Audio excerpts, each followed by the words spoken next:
കേന്ദ്ര സർക്കാർ സിന്ധു നദീജല കരാറിന്റെ ഭാഗമായി പാകിസ്ഥാനിലേക്ക് ഒഴുകിയിരുന്ന ജലം രാജ്യത്തിനകത്തേക്ക് തിരിച്ചുവിടുന്നതിനായി നിർണായക നടപടികൾ ആരംഭിച്ചിരിക്കുകയാണ്. ഇതിനായി പുതിയ കനാലുകൾ നിർമ്മിച്ച് ജലം ഡൽഹി, രാജസ്ഥാൻ, പഞ്ചാബ്, ഹരിയാന തുടങ്ങിയ സംസ്ഥാനങ്ങളിലേക്ക് എത്തിക്കാനാണ് പദ്ധതി. ആദ്യഘട്ടത്തിൽ ബിയാസ് നദിയിലെ ജലം രാജസ്ഥാനിലെ ശ്രീ ഗംഗാനഗറിൽ എത്തിക്കുന്നതിനായി 130 കിലോമീറ്റർ ദൈർഘ്യമുള്ള കനാൽ നിർമ്മിക്കും.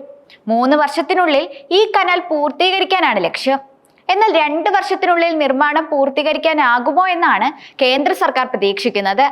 പദ്ധതിയുടെ 2ാം ഘട്ടത്തിൽ ജലം യമുന നദിയിലേക്ക് എത്തിക്കുന്നതിനായി 70 കിലോമീറ്റർ നീളമുള്ള കനാൽ നിർമ്മിക്കും. ഇതിലൂടെ ബിയാസ് നദിയിലെ ജലം ഡൽഹി, പഞ്ചാബ്, ഹരിയാന സംസ്ഥാനങ്ങളിലേക്ക് ഒഴുകാൻ സാധിക്കും. ഈ നീക്കങ്ങൾ പെഹൽഗാം ഭീകരാക്രമണത്തിന് പിന്നാലെ പാകിസ്ഥാനെതിരായ നടപടികളുടെ ഭാഗമായാണ് ഇന്ത്യ സിന്ധു നദീജല കരാർ മരവിപ്പിച്ചത്. പാകിസ്ഥാൻ ഇന്ത്യയുടെ ഈ നീക്കങ്ങൾക്കെതിരെ പ്രതിഷേധിച്ച് കരാർ പുനഃപരിശോധിക്കണമെന്ന് ആവശ്യപ്പെട്ട് കത്തയച്ചിട്ടുണ്ട്. ഇന്ത്യ പാകിസ്ഥാന്റെ ഈ അപേക്ഷകൾ നേരത്തെ തള്ളിയിരുന്നു. ഇന്ത്യയുടെ ഈ നീക്കങ്ങൾ രാജ്യത്തിന്റെ ജലസേചന ആവശ്യങ്ങൾ നിറവേറ്റുന്നതിനും പാകിസ്ഥാനിലേക്കുള്ള ജലമൊഴുക്ക് കുറയ്ക്കുന്നതിനും ലക്ഷ്യമിട്ടാണ്. പാകിസ്ഥാൻ ഇന്ത്യയുടെ ഈ നടപടികളെ യുദ്ധപ്രഖ്യാപനമായി കാണുന്നുവെന്ന് വ്യക്തമാക്കിയിട്ടുണ്ട്. ഇന്ത്യ സിന്ധു നദീജല കരാർ ഏകപക്ഷീയമായി മരവിപ്പിച്ചതിനെ നിയമവിരുദ്ധമാണെന്ന് പാകിസ്ഥാൻ ആരോപിക്കുന്നുണ്ട്. ഇന്ത്യ പാകിസ്ഥാനുമായി താൽക്കാലികമായി ചർച്ചയ്ക്കില്ല എന്നും അതിർത്തി കടന്നുള്ള ഭീകര പ്രവർത്തനത്തെ പിന്തുണയ്ക്കുന്നത് അവസാനിപ്പിക്കുന്നതിൽ വിശ്വാസയോഗ്യമായ ഉറപ്പ് ലഭിക്കുന്നതുവരെ കരാർ മരവിപ്പിച്ച നില തുടരുമെന്നും ജലശക്തി മന്ത്രാലയം വ്യക്തമാക്കിയിട്ടുണ്ട്. സിന്ധു നദീജല കരാറിന്റെ ഭാഗമായി ഇന്ത്യൻ നദികളിൽ നിന്ന് പാകിസ്ഥാനിലേക്ക് ഒഴുകിയിരുന്ന ജലം ഇനി ഇന്ത്യൻ സംസ്ഥാനങ്ങളിലേക്ക് മാത്രം സ്വന്തമാണ്. ഡൽഹി ഉൾപ്പെടെയുള്ള സംസ്ഥാനങ്ങളിൽ എത്തിക്കാൻ ഈ ജലം എത്തിക്കാൻ കേന്ദ്ര സർക്കാർ നടപടി ആരംഭിച്ചിട്ടുമുണ്ട്. പുതിയ കനാലുകൾ പണിത് ജലം ഡൽഹി, രാജസ്ഥാൻ തുടങ്ങിയ സംസ്ഥാനങ്ങളിൽ എത്തിക്കാനാണ് കേന്ദ്ര സർക്കാർ നീക്കം ആരംഭിച്ചിരിക്കുന്നത്. ഇതിന്റെ ഭാഗമായി കനാൽ നിർമ്മിച്ച് ബിയാസ് നദിയിലെ ജലം രാജസ്ഥാനിലെ ഗംഗാനഗറിലേക്ക് എത്തിക്കും. 130 കിലോമീറ്റർ ദൈർഘ്യമുള്ള കനാലായിരിക്കും ഇതിനായി നിർമ്മിക്കുക. 3 വർഷമാണ് കനാൽ നിർമ്മാണം പൂർത്തിയാക്കാൻ കേന്ദ്രം നിശ്ചയിച്ചിരിക്കുന്ന സമയപരിധി. എന്നാൽ 2 വർഷത്തിനുള്ളിൽ തന്നെ കനാൽ നിർമ്മാണം പൂർത്തിയാക്കാൻ സാധിക്കുമെന്നാണ് കേന്ദ്ര സർക്കാർ വൃത്തങ്ങൾ പറയുന്നത്. 2ാം ഘട്ടം എന്ന നിലയിലാണ് ഈ ജലം യമുന നദിയിലേക്ക് എത്തിക്കുന്നത്. ഇതിനായി 70 കിലോമീറ്റർ നീളമുള്ള കനാലാണ് നിർമ്മിക്കുന്നത്. ജലം യമുന നദിയിൽ എത്തുന്നതോടെ ഡൽഹി, പഞ്ചാബ്, ഹരിയാന സംസ്ഥാനങ്ങളിലേക്കും ബിയാസിലെ ജലം ഒഴുകാൻ തുടങ്ങും. അതേസമയം പാകിസ്ഥാനിലെ പ്രതിസന്ധിയിലും ഇന്ത്യയുടെ തന്ത്രപരമായ നീക്കങ്ങളാണ് നടന്നുകൊണ്ടിരിക്കുന്നത്. പാകിസ്ഥാന്റെ പ്രധാന ജലസ്രോതസ്സുകളായ തർബേല, മംഗള അണക്കെട്ടുകളിലെ ജലനിരപ്പ് അപകടകരമാം വിധം താഴ്ന്ന നിലയിലാണ്. കൂടാതെ ചെനാബ് നദിയിലെ നീരൊഴുക്കും ഗണ്യമായി കുറഞ്ഞിട്ടുണ്ട്. കൂടാതെ പാകിസ്ഥാനിൽ നേരിടുന്ന ജലക്ഷാമം ഇതിൽ എടുത്തു പറയേണ്ടതാണ്. കണക്കുകളും ആശങ്കകളും പാകിസ്ഥാൻ സർക്കാർ പുറത്തുവിട്ട പുതിയ വിവരങ്ങൾ അനുസരിച്ച് പഞ്ചാബ് പ്രവിശ്യയിലെ സിന്ധു നദിയിലും പോഷക നദികളിലുമായി കഴിഞ്ഞ വർഷം ജൂൺ 2-നെ അപേക്ഷിച്ച് ഈ വർഷം 10.3% ജലലഭ്യത കുറഞ്ഞിട്ടുണ്ട്. നിലവിൽ 1,28,800 ക്യൂസെക്സ് ജലമാണ് പഞ്ചാബിൽ ലഭ്യമായിട്ടുള്ളത്. ഇത് കഴിഞ്ഞ വർഷത്തെ ഇതേ സമയത്തെ അപേക്ഷിച്ച് 14,800 ക്യൂസെക്സിൽ കുറവാണ്. കഴിഞ്ഞ മാസം പാകിസ്ഥാൻ അധികൃതർ നടത്തിയ അവലോകന യോഗത്തിൽ ഈ വേനൽക്കാലത്ത് ജലലഭ്യത 21% വരെ കുറഞ്ഞേക്കുമെന്ന് മുന്നറിയിപ്പ് നൽകിയിരുന്നു.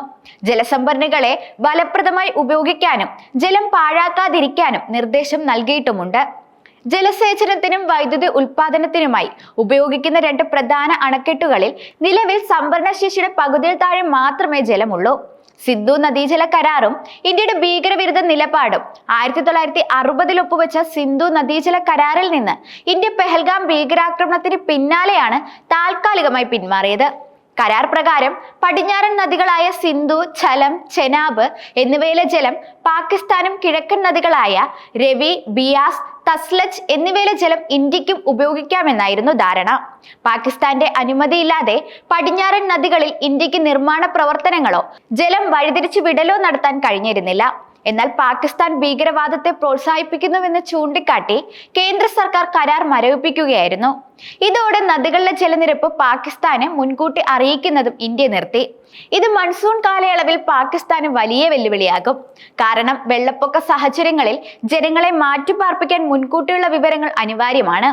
പാകിസ്ഥാന്റെ ജലസുരക്ഷാ വെല്ലുവിളികളും സാമ്പത്തിക പ്രതിസന്ധിയും സിന്ധു നദീജല കരാർ താൽക്കാലികമായി നിർത്തിവെച്ചതിനു ശേഷം പാകിസ്ഥാൻ തങ്ങളുടെ ജലസുരക്ഷ ഉറപ്പാക്കാൻ ഡയമർ ഭാഷ, മോൺമണ്ട് അണക്കെട്ടുകൾ ഉൾപ്പെടെയുള്ള ജലപദ്ധതികൾ വേഗത്തിലാക്കുമെന്ന് പ്രസ്താവിച്ചിട്ടുണ്ട്.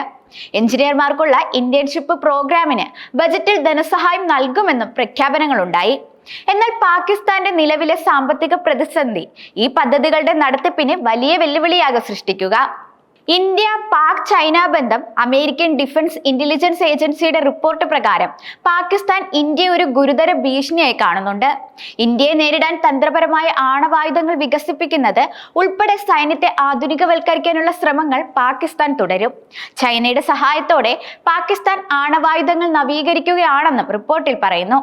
ചൈന പാകിസ്ഥാന് സാമ്പത്തിക പിന്തുണ നൽകുന്നതും തുടരുന്നുണ്ട്.